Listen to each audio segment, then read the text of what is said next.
Your slavery was ended since many years ago. Your slavery was ended by the cross of Calvary. When he died on the cross, he brought you a package which is a burden. The burden of freedom, therefore, is responsibility. Come on, Africa, act out your age, act like a free man. Shine, this is your time. Stand, arise and shine. This is your time. Stand, arise and shine. This is your time. Africa. Stand, arise and shine. Africa.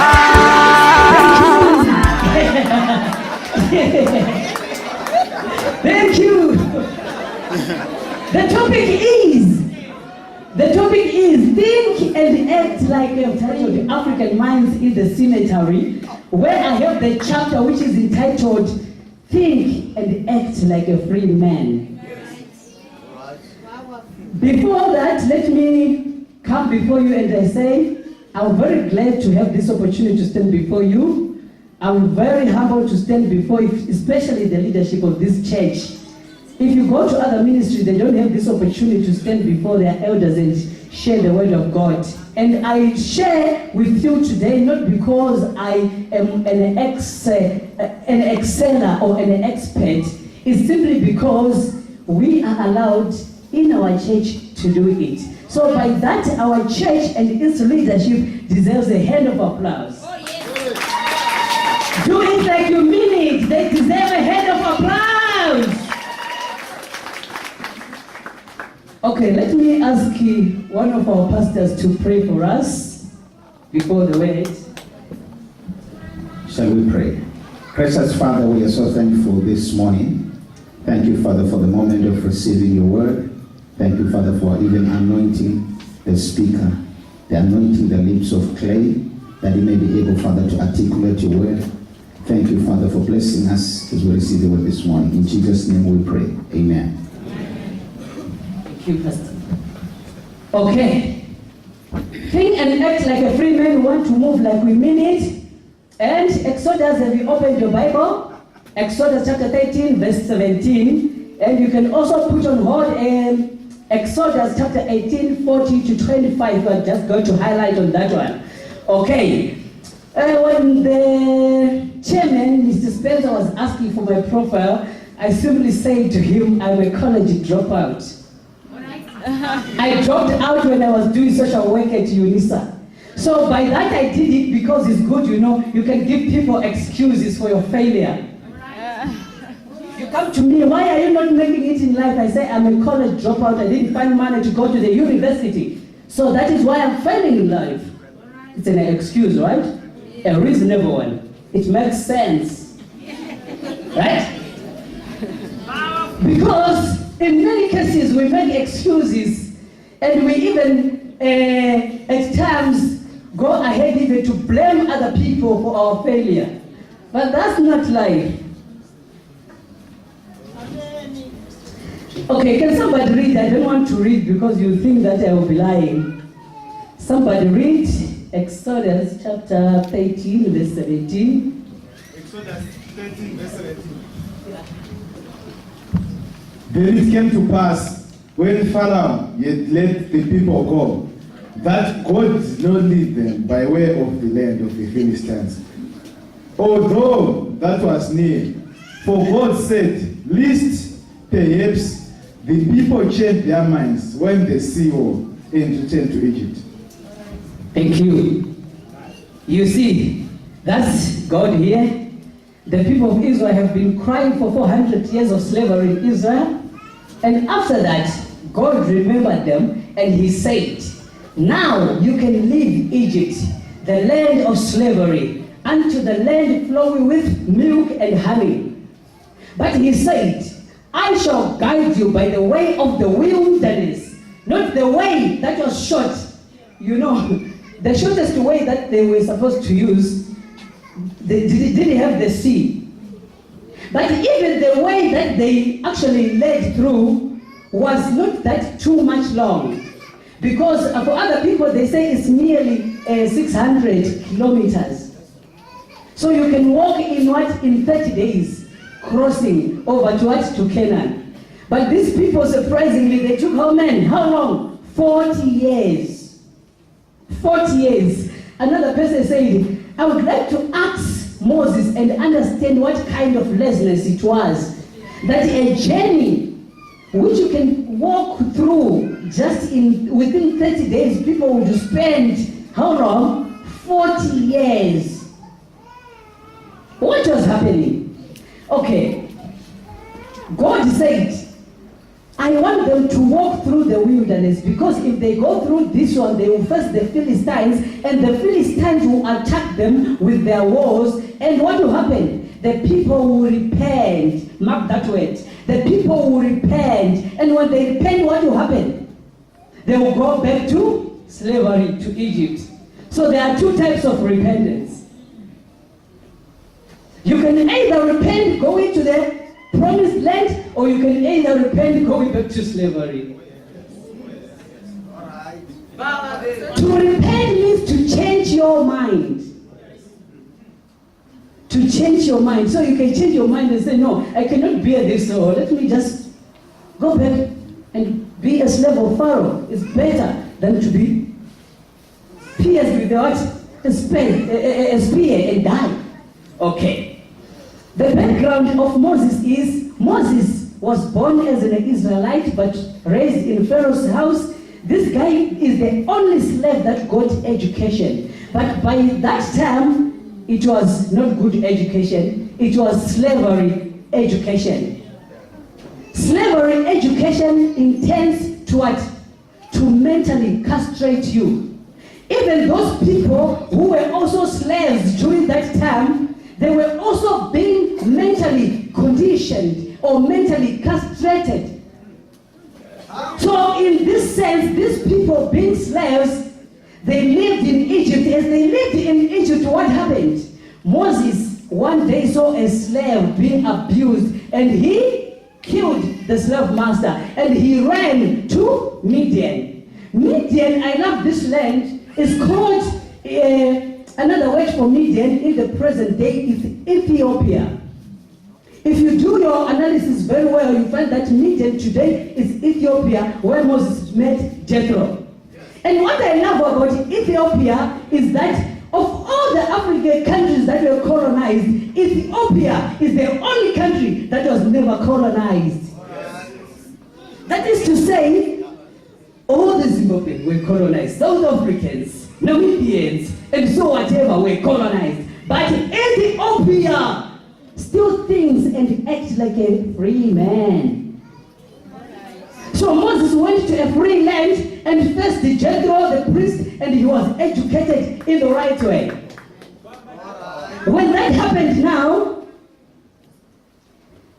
he saw the burning bush and he was now strong to go and face.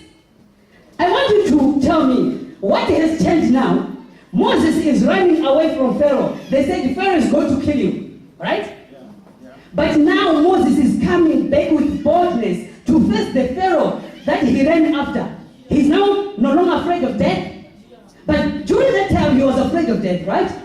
What has changed now? The mindset. The mind has changed. Miseducation has gone away. And now he is brainstormed. So in most cases you find that we need to be brainwashed, and after being brainwashed we need to be brainstormed so that we become relevant. So many of us, including myself, I'm looking for change. But the problem is I'm looking for a change at the wrong place, from the wrong people. I was saying one day, but why am I blaming the government for not creating employment? And I discovered that the word government is two words combined. Govern plus mental. So you govern your mental faculty and think and act like a free man. With or without a politician, I can still make it. I don't care who is the president. Think and act like a free man. So the change that you are looking for is not from the president, it's not from the government, it's not from the pastor, it's from you. Until you come to face yourself and ask yourself who you are, you become better.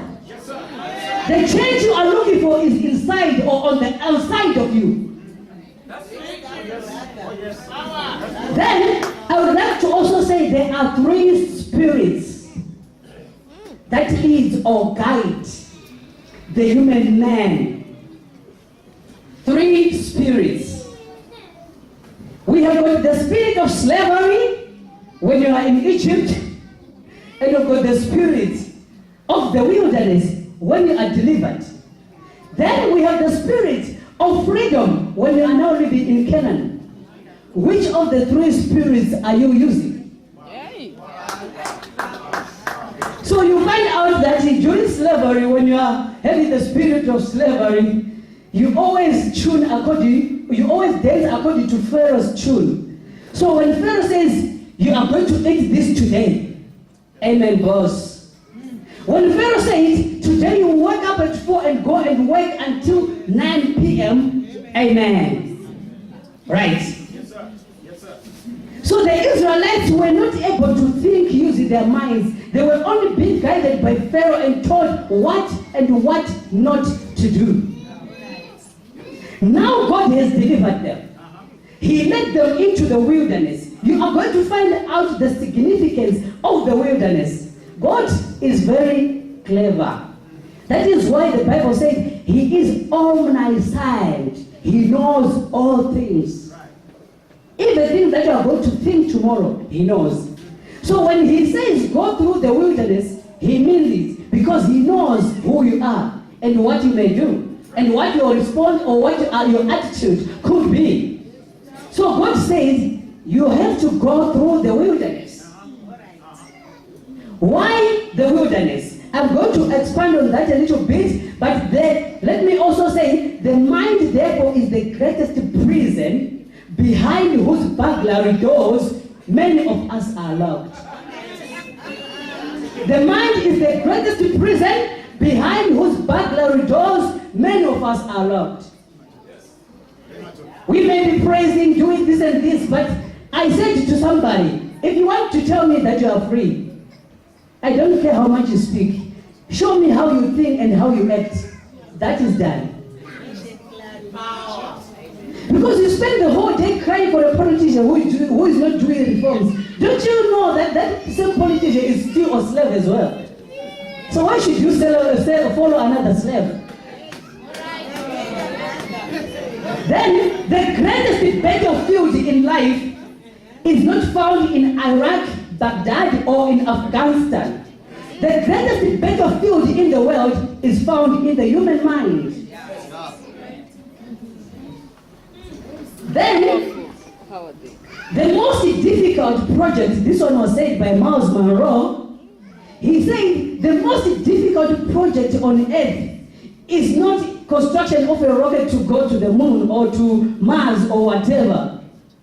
The most difficult project under the planet Earth is to change the human mind.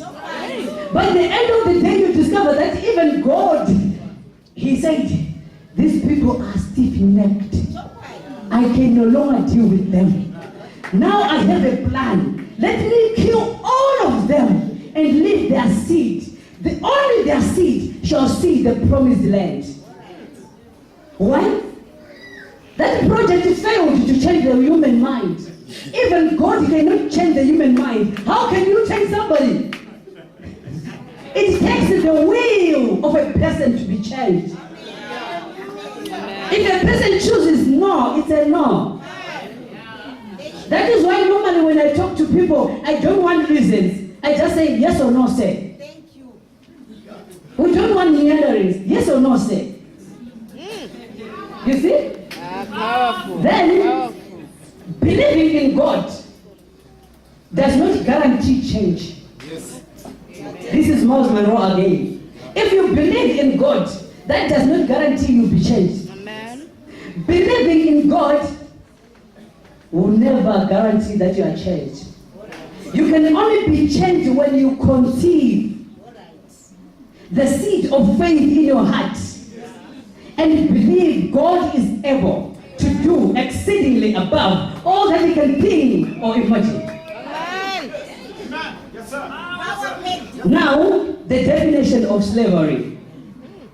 I have already said it. It's a form of oppression or human subjugation designed to achieve mental conditioning. It's not the domination of the physical body. It's the domination of the mind. So, in 1988 in April in Zimbabwe, we celebrated free! Free at last! Thank God Almighty, we are free at last! You can make echoes of joy like the Israelites at the Red Sea, but freedom is not to be celebrated more than it is to be acted. Powerful! Yes! Now let's come to the definition of the desert. God does not deliver people into freedom. There are three phases of freedom or of deliverance or of ending slavery. God needs to test and trust. He needs to test, try you, and trust you. Those three T's. You should be tested, tried, and trusted. So, you are delivered from the bondage of Pharaoh. We are celebrating. Woo! Free! Alright? Now the wilderness is waiting. Hey, the wilderness is painful, ladies and gentlemen. There are days that I used to complain because the way I grew up,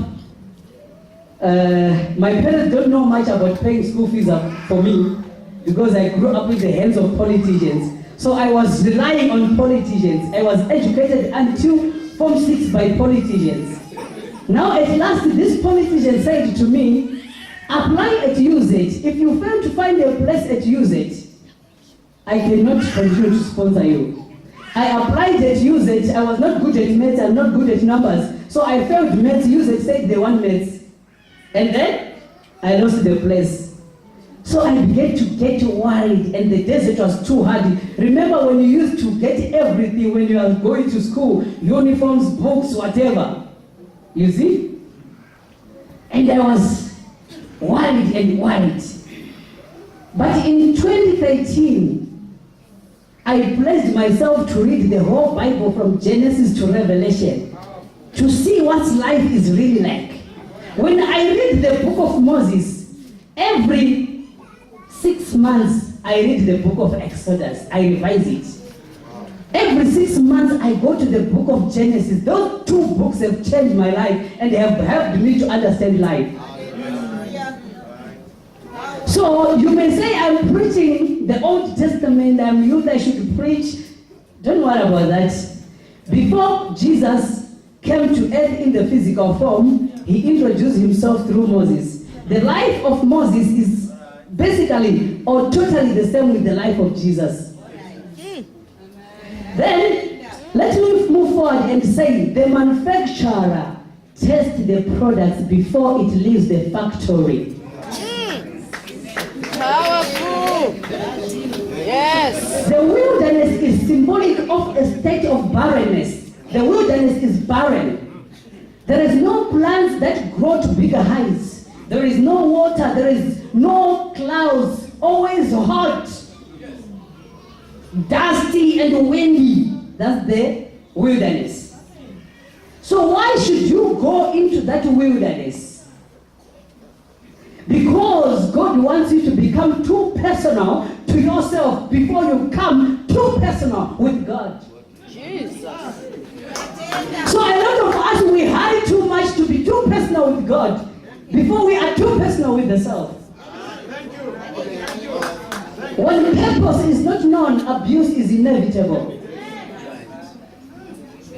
So number one, if you are writing your notes, if I write this and you want to think that you can take it and go with it in your brain, forget. You better write down if you want. I'm not forcing you, right? Okay. Number one, You can't tell the desert Jesus. conditions what to do, but they tell you what to do. In the desert, the law is adaptation, survival of the fittest. If you can't adapt, you either die. You better die. So you cannot tell the desert, bring clouds and rain, bring 2 trees so that we have enough oxygen. You cannot tell the desert that. So God was teaching people adaptation, number 1. Number 2, he was teaching people obedience. Number 2, to be free is not to act in a way that kills both you or yourself and others, but instead to meet the demands of the desert or the demands of God. To act like a free man. Don't harm your friend. Don't harm yourself. Meet the demands of God.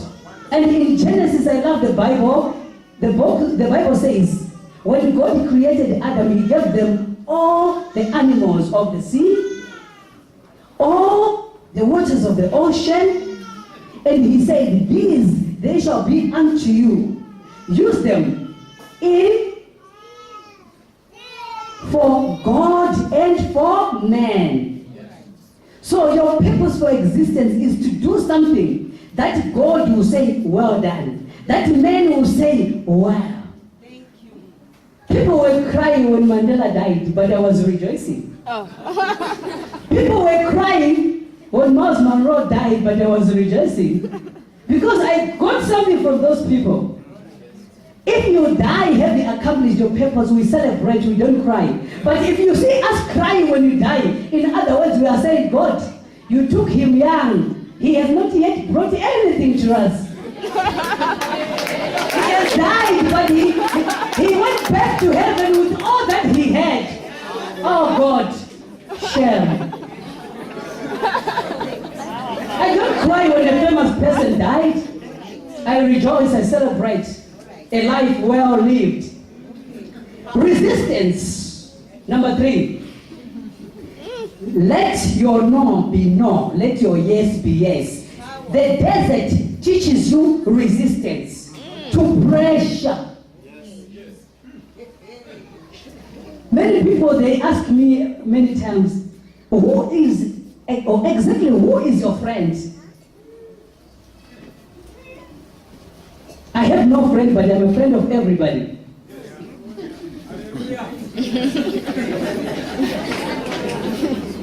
I just don't want your influence. If you have bad influence. Resistance. So God was saying, you are going to the lands of God, of the people who are not God's people. They are going to give you certain pressures. So before you meet them, the desert is going to teach you to resist those people. Number 4, preservation. The desert is able to preserve. If you see well, the Israelites, when they were doing some excavation in Pharaoh's tombs in Egypt, they discovered that there were some wheat seeds that were in the pyramids for over 300,000 years. They took those seeds, they put them in the ground. The seeds, they produced the giant corns. Over 3,000 years, the seeds were waiting to show their purpose. They were preserved in the desert conditions. So God was trying to say, if you stay here, I'm trying to preserve your identity. Yes, powerful. If I look at you, I should see your father. If I look at you, I should see your mother.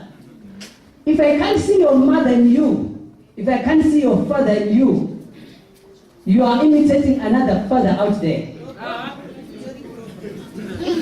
Fortunate enough, I'm only short, but my face is exactly like my father. Okay, number 5. You cannot confuse the desert with a forest. When you look at the desert, From first glance, it's a desert. You cannot try to say, may it be a forest, may it be a desert. A desert is a desert, a forest is a forest. So you should not be confused when we look at you.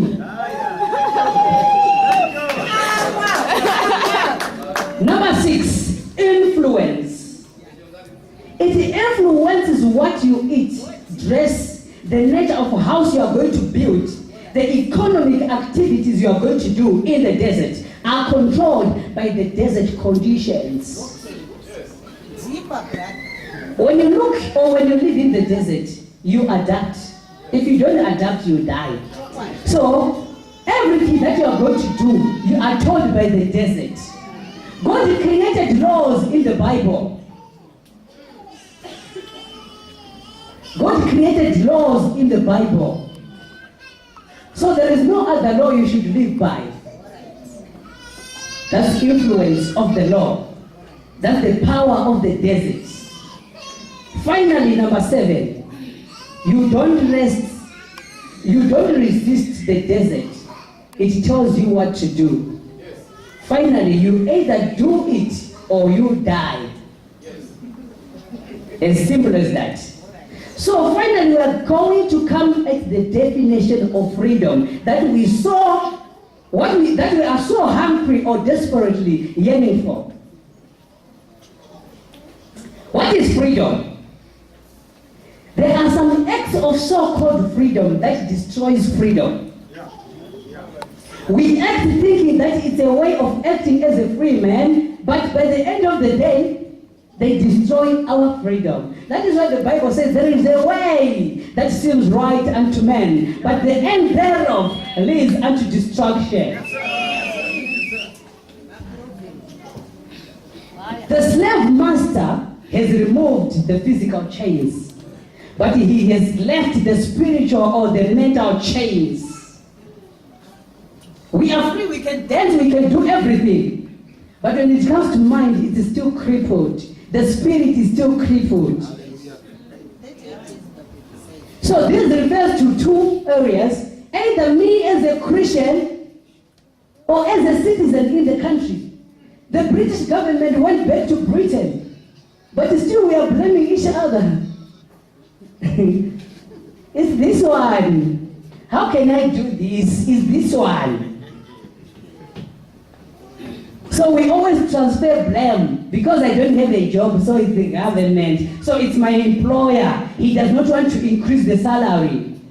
If you see your employer does not want to increase the salary, create your own employment. Right. Right. You see,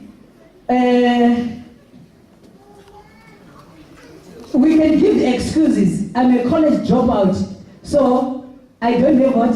Employment.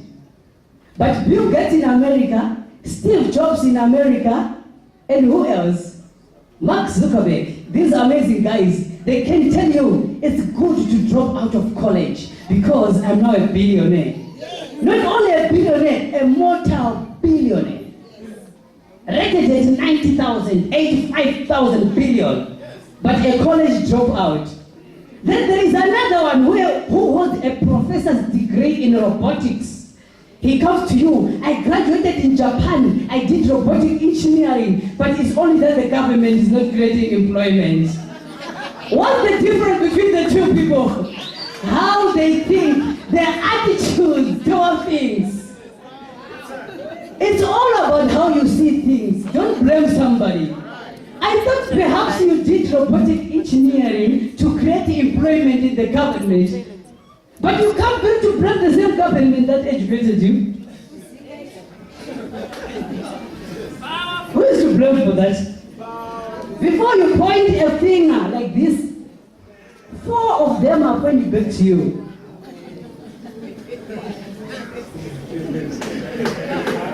So, many times we complain of Moses. Moses, we want water from the rock. Moses, the water is bitter. Please, do something. Is this what you brought us out of Egypt to do? Thank you, I'm finishing. Is this what you have brought us to do? Huh?